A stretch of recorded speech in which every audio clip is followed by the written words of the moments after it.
वचन पत्र कल कांग्रेस का घोषित हुआ, मतलब पब्लिक के बीच में लाया गया। तमाम बड़े वादे किए गए। वहीं बीजेपी ने इस पर आरोप लगाया कि ये सब झूठे वादे हैं। बीजेपी तो 18 सालों से झूठ बोल रही है और इनसे उम्मीद क्या की जा सकती है। पूरा प्रदेश बर्बाद कर दिया। जो वादे किए थे, बड़ी बड़ी घोषणाएं की थी, कुछ पूरा किया क्या? इन्होंने तो कहा था हम 50,000 कर्जा प्रत्येक किसानों का माफ करेंगे, 2008 में बोला था। और कितने साल सत्ता में रहे? सुध ली क्या? किसी का कोई कर्जा नहीं माफ किया, किसी को ध्यान नहीं दिया, सिर्फ लूटने का काम किया। पूरे प्रदेश की आर्थिक व्यवस्था को बदहाल करने का काम किया। हमारी पार्टी ने वचन पत्र में जो बिंदुओं का उल्लेख किया है, उसको अक्षरशः सरकार बनते ही 11 जो गारंटी है उनको सबसे पहले पूरा करेंगे। उसके बाद जो वचन पत्र में बिंदु हैं उन पे लगातार हम लोग काम करेंगे। और सबसे बड़ी खुशी की बात है कि जो किसानों के लिए एमएसपी बढ़ाने का काम किया है, 2500 रुपये प्रति कुंटल धान का और 2600 रुपये प्रति कुंटल गेहूं का समर्थन मूल्य जो बढ़ाने का वचन पत्र में उल्लेख किया है। हम समझते हैं कि किसानों के लिए बहुत बड़ी राहत होगी। बिजली का भी उल्लेख है कि 5 हार्स पावर तक हम फ्री में बिजली देंगे, 10 हार्स पावर तक आधा करेंगे। घरेलू बिजली 100 यूनिट फ्री में देंगे, 200 यूनिट पर हाफ होगा। 1500 रुपये नारी सम्मान में देने का है। 500 रुपये में गैस सिलेंडर देने का है। 8वीं तक के बच्चों को 500 रुपये प्रति महीना देंगे। 10वीं तक के बच्चों को 1000 देंगे। 12वीं तक के बच्चों को 1500 रुपये पढ़ाई के लिए देंगे।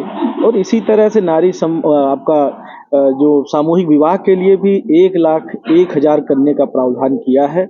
और विधवा महिलाओं के लिए 1,51,000 किया। हम समझते हैं कि इससे अच्छा वचन पत्र में समायोजन नहीं हो सकता है। 2 रुपए में गोबर खरीदने का, जब आवारा पशुओं से किसान सबसे ज्यादा परेशान है और एक आय का जरिया भी लोगों का बन सकता है। ये बहुत बड़ा निर्णायक निर्णय है। पुराने पेंशन बहाली की बात कही है, जो हमारे अधिकारी कर्मचारी है उनकी पुरानी पेंशन बहाली होगी। ऐसे बहुत सारे बिंदुओं का ऐसा कोई वर्ग नहीं बचा है जिसके बारे में कांग्रेस पार्टी ने वचन पत्र में शिक्षित बेरोजगारों के लिए भी उल्लेख किया है।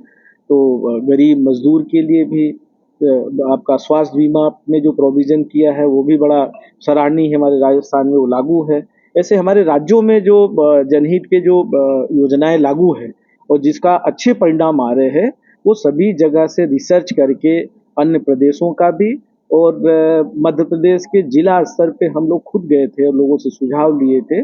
और जो जनता की परेशानी है उन परेशानियों को ध्यान में रख के ही ये वचन पत्र बनाया गया है। और हम समझते हैं कि ये वचन पत्र कांग्रेस पार्टी का एक बहुत महत्वपूर्ण धरोहर है। और हमारे नेता जो कहते हैं वो करते हैं। 15 महीने की सरकार में हमने 27 लाख किसानों का कर्ज माफ किया था। 100 रुपये 100 यूनिट बिजली देने का काम किया था। 1,000 गौशालाएं बनाई थी। 51,000 रुपये कन्या विवाह का किया था।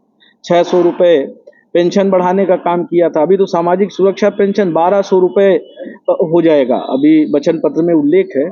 और इसी तरह 65 साल से ज़्यादा उम्र के लोगों को भी 1,200 रुपये महीने देने का काम करेंगे। हम समझते हैं इससे अच्छा वचन पत्र या पार्टी की तरफ से जो ये लोगों के राहत की बात जो की गई है, ये हमारी सरकार बनने के बाद किस तरह से हर सेक्टर के लिए हम सहूलियत प्रदान करेंगे, इससे अच्छा नहीं हो सकता। और सरकारों की, पार्टियों की जिम्मेदारी भी है कि प्रदेश की जनता किन सेक्टर में परेशान है, क्या उनको राहत देनी चाहिए, इन सब विषयों का अध्ययन करके कांग्रेस पार्टी ने वचन पत्र तैयार किया है। बीजेपी ने दावा किया 175 से ज्यादा सीटें जीतेंगे।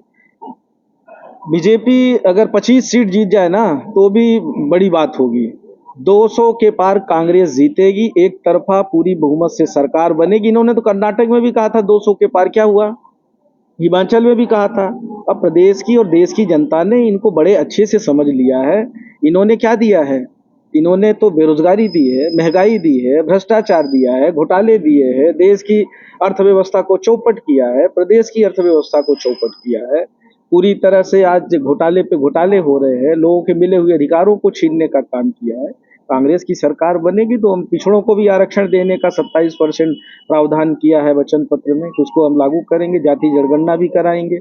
पंचायत जो निकाय प्रतिनिधि हैं उनको भी अधिकार संपन्न बनाएंगे। और यही हमारा देश है, यही हमारा संविधान भी कहता है। तो संविधान में जिन बातों का उल्लेख है उसको ध्यान में रख के कांग्रेस पार्टी ने वचन पत्र तैयार किया है। टिकट अगले कुछ दिन में, क्योंकि देर हो जाएगी, देखो ही देर नहीं हुई, अभी तो नॉमिनेशन 21 से शुरू होगा, अभी समय है।